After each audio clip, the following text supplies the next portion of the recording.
Hi guys, SW Miron here.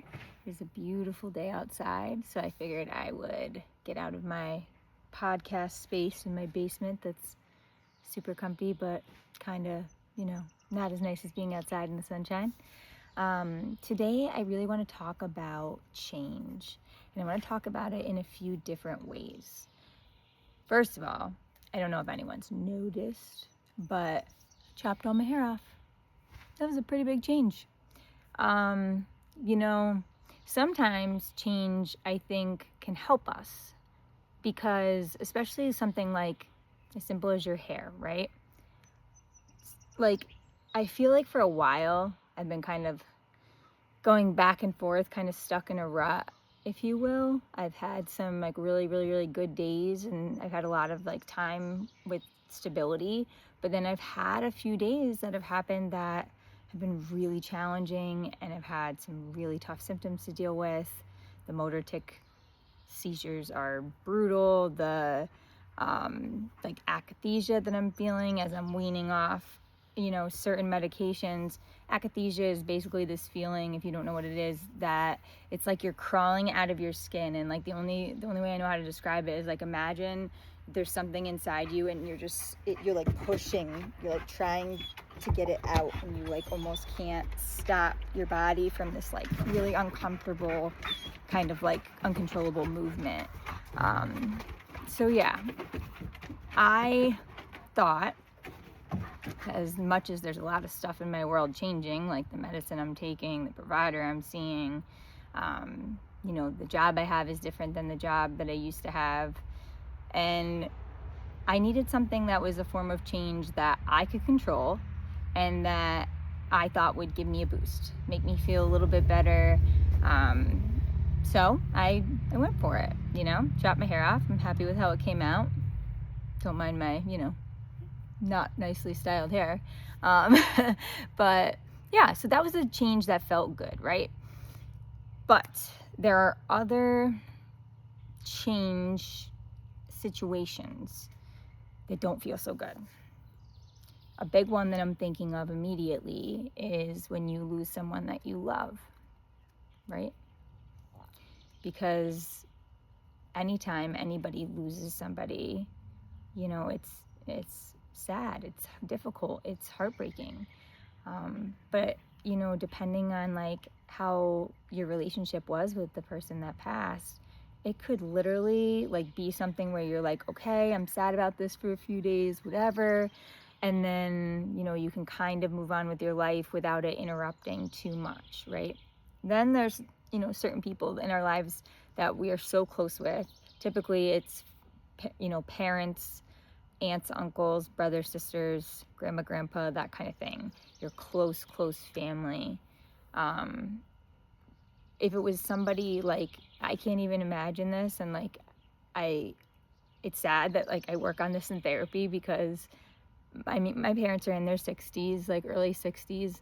My mom's like relatively healthy, and my dad has been having some heart problems that actually warrant heart surgery, and he's going to be having that come up not tomorrow, but a week from tomorrow. So that's a big change, because my dad is a really anxious person, like myself. I think that's partially where I get it from. And he's been doing all these things like just in case. So he's like had meetings with the lawyers to make sure everything is all, in line with the business that, needs to be written in this name, that name, whatever. He was like purchasing a new truck at work because he thought, okay, if I'm no longer here and I'm the only one who usually drives this one particular truck that we have to like do certain jobs, if I could get them a truck that would work too, that they can drive because they don't have a CDL, then that will make their lives a lot easier, especially after I'm gone. Hearing the person that is one of my biggest heroes and always has been in my corner talk that way is really hard. And I have every reason to believe that he's going to have the surgery, and then he's going to heal, and he's going to be okay. But even imagining that kind of change, that kind of loss.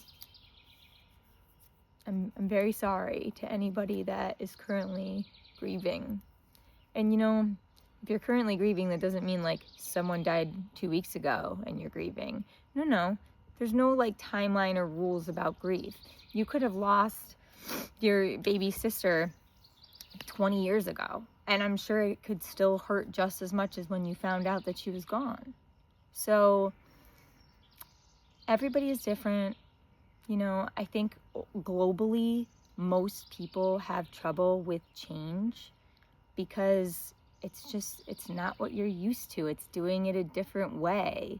It's having to relearn things or, you know, learn new things. So one thing I was thinking of from my book, like kind of reflecting on moments where there was like big change happening for me. One that was significant was when I first got diagnosed with bipolar disorder. That happened in 2015, January of 2015. And up until then, I had all the symptoms of bipolar depression, but nobody had, you know, slapped the label of bipolar on me before. So originally when my provider and my therapist were coming together and they're like, we think you have bipolar. The hospital said you had bipolar. So, you know, we're going to treat it maybe a little differently than just, you know, kind of a not otherwise specified mood disorder. You know, there's specific things with bipolar that don't necessarily happen, you know, with everyone that has a mood disorder, like things like mania and like having manic episodes. I've had a couple of those in my life. Gratefully, they've been pretty mild, comparing to other folks I know that have gone through them. So yeah, I want to read you a little chapter from Scenes from My Skeleton Closet. It's called Bipolar or Bust. Check it out. It's chapter 42. All right. There is this stigma in our society surrounding mental illness, especially ones that are a bit more complex to understand if you haven't walked in those shoes. It doesn't help at all that in our society you see what particular mental illnesses may look like in movies and cast your judgments from there as a reliable teaching source. That's scary in itself, to think of films like Girl Interrupted or the show American Horror Story Asylum. Holy shit. It's sad and scary, and these types of media have no doubt helped to shape the American mindset of what having mental illness looks like. It means being crazy, nuts, out of touch, out of step, a little off, a bitch, a basket case, a drama queen, unhinged, unsafe, not trustworthy, frightening at times, and of course, broken. I spent many years of my life pushing back against medical professionals regarding my disagreement with my diagnoses, in particular bipolar. I thought for sure it was a mood disorder, but nothing symptomatically made sense to classify it as bipolar at that point in my life. For years, I was in denial about having bipolar, as if it was something I could take off. Pause for the motorcycle driving by. As if it was something that made me broken or damaged goods like those characters on the silver screen or home TV. This is where therapy really comes into play for being critical to treatment for people like me. I'm endlessly grateful for my relationship with my therapist. Through all the yelling and tears and anger and curse words, she always supported me exactly how I needed to feel that. She would say things like it's just a label and I'm not defined by that. Also, I get reminded that labels like that are subjective and different doctors might label me differently. So try not to get stuck in my obsession with denying having bipolar. One thing that helped initially with coping with this is that Betsy, my therapist, decided to refer to my diagnosis as a mood disorder and not specify the word bipolar ever. She knew what she was doing. I had just been willing to say the words, I have bipolar, and feel right about it. My semi-terrifying experiences with my friends' manic episodes and then finally having my first manic episode this year at 34. I'm going to be 36 now, so you can tell this is a couple years ago. It made me see things differently. I was first diagnosed with bipolar during my second inpatient hospital stay in January of 2015. I was 25 years old. It took a while, but this really does heal you if you let it. I reached radical acceptance of this part of me by thinking about it differently than I was prior. Bipolar is part of me. I am not bipolar. I'm just going to say that again. Bipolar is part of me, but I am not bipolar. It is something I battle due to the experiences that have led me to this moment. I want you to take a page out of my book, Figuratively Speaking, and think about this subject matter as if it applies to yourself. Think of the labels that bring you shame, and think of what I just wrote to you. You are not your illness. You are a person with an illness. It will never make you less or deserve less, no matter how difficult you might think you are to be around at times. Keep the faith that people who love you will see you and understand you. They will know what comes with you, the good, horrible, and everything in between. At the end of the day, the real opinion and only opinion that matters is the one you have of yourself. Don't let movies and TV shows and jerk-offs and cruel family members or bullies at school take away your life. You only get one, and I promise you all the regret in the world if you take until 34 to figure out this part of your life. To conclude this entry, I am happy to share that I have bipolar spectrum disorder, and I'm okay with that. I didn't pick it, but I live with it. It does not run me. Be brave. Embrace the possibilities that your best days are still ahead of you, and you are the only you that there will ever be. So please, be you. Come as you are. Try your best. Wake up the next day and repeat. You've got this.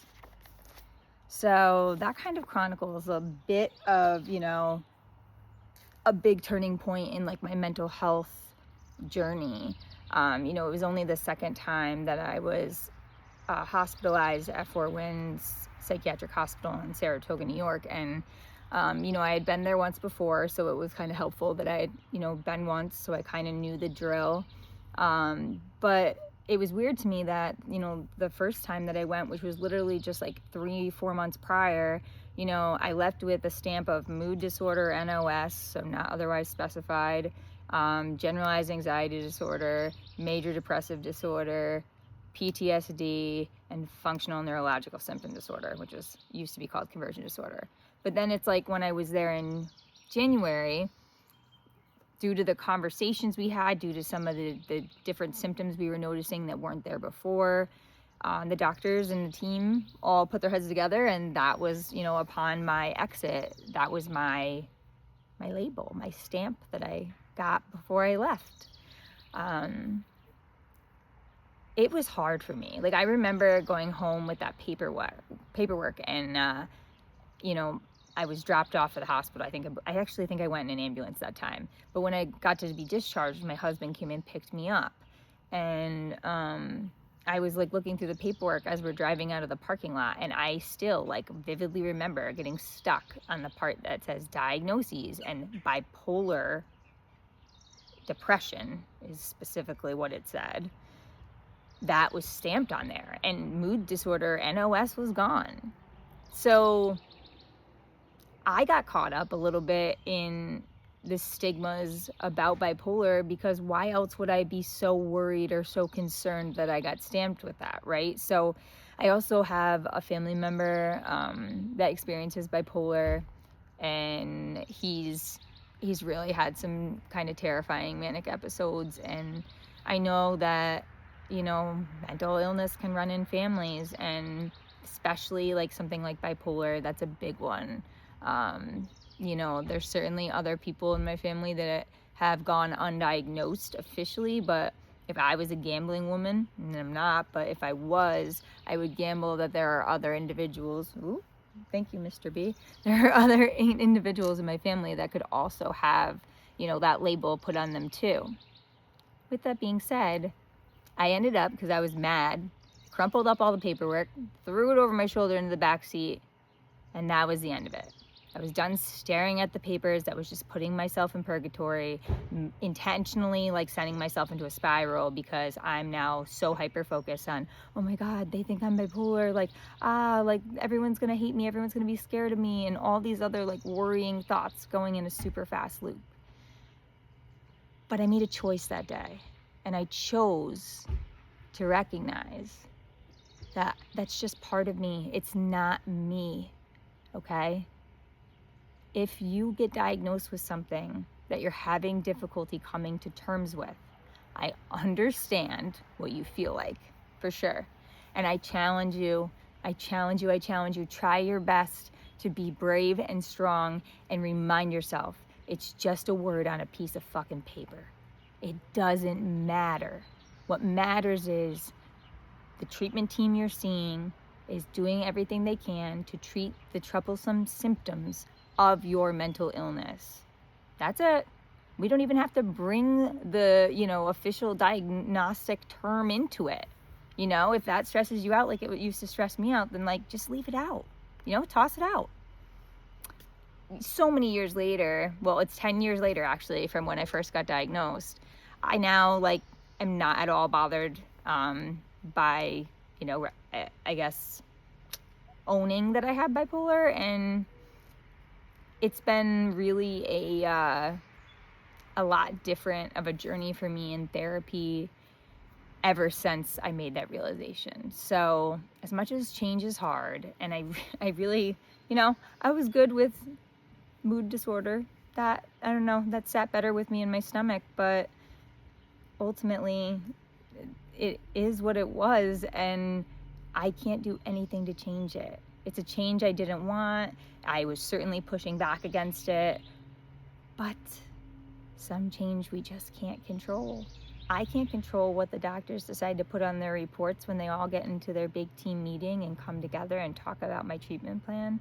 I have to put my trust in these individuals. And after me telling you the story from last week about the provider that I had to get rid of because she actually was poisoning me and I had serotonin toxicity, so it's hard to just put your full trust in providers, and I get that, I do. But that's why I've wrote about it in my book a few different times. I would highly recommend, and every inpatient psychiatric facility is completely different. So do not take this as gospel that what I'm saying worked for me. Maybe it works for you too, but maybe it doesn't. Everybody is different, But for Winds in Saratoga, New York, they have 2 locations. They have the Katona location and they have Saratoga. I've only been to Saratoga. I've been there 6 times in my adult life for inpatient care.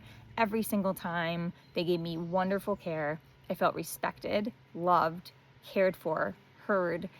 If I was raging out of control with anger, there were mental health workers that you got to bond with because they were literally there with you every single day that you were there.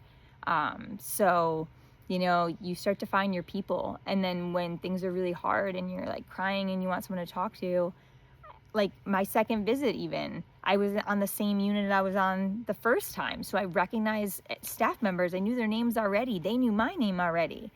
So it just felt like I was so welcomed, so cared for, and truly they every time that I've gone there in absolute crisis, 2 of which times being off suicide attempts, granted, I've left feeling the best I felt in a very long time. New medication regimen all figured out. Other supports may be put in place, there was a time I went to an intensive outpatient program for a little while. There was a time after I was in Four Winds that I decided to go to outpatient rehab to get some more support with addiction as related to my mental illness, because I when I became an addict, it was truly because it was the only thing I felt I had left. It was I could escape this way. And I don't think anybody can blame anybody for wanting an escape from mental illness that is literally taking over your life. It's something that you can't have a single day pass that you didn't, think about it, or something come up as a result of your diagnoses.